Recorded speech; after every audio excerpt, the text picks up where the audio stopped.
السلام عليكم ورحمة الله تعالى وبركاته. markaana ku soo dhawaada sida loo sameeyo daatada oo sida shirkadaha Somnet oo kala Hormuud oo kala Telecom oo kala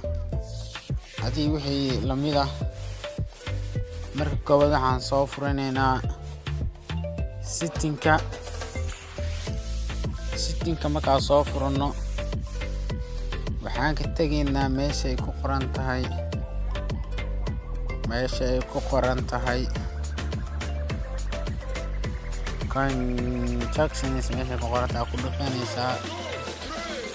marka ku dhufatid waxaa raadinaysaa meel ay ku qoran tahay mobile network waad ku dhufanaysaa mobile network-ka ku dhufanaysaa marka ku dhufatid waxaa ka sii dooranaysaa access points names meesha ku qoran tahay hadda aniga waa ii samaysan tahay waxaan ku fiirinaynaa Hormuud aad markaa tiraadid meesha u koreedo name ama magaca abin haddana magacii oo mar laba ku qoraysaa عشان Hormuud ku bilaabaysaa xarafka weyn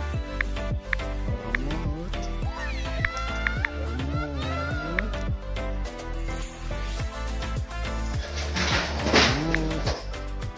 afwan markana dina ku dhalinaysaa waxaa leedahay Hormuud okay yaa leedahay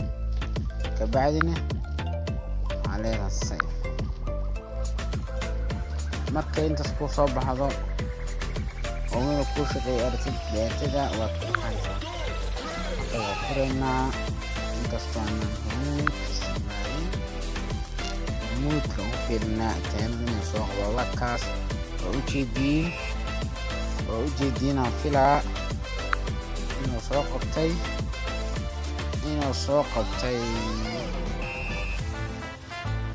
soo qabtay daatadii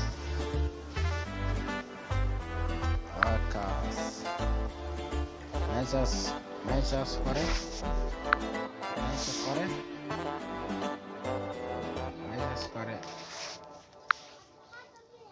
waxay ku soo qoraysaa meesha kore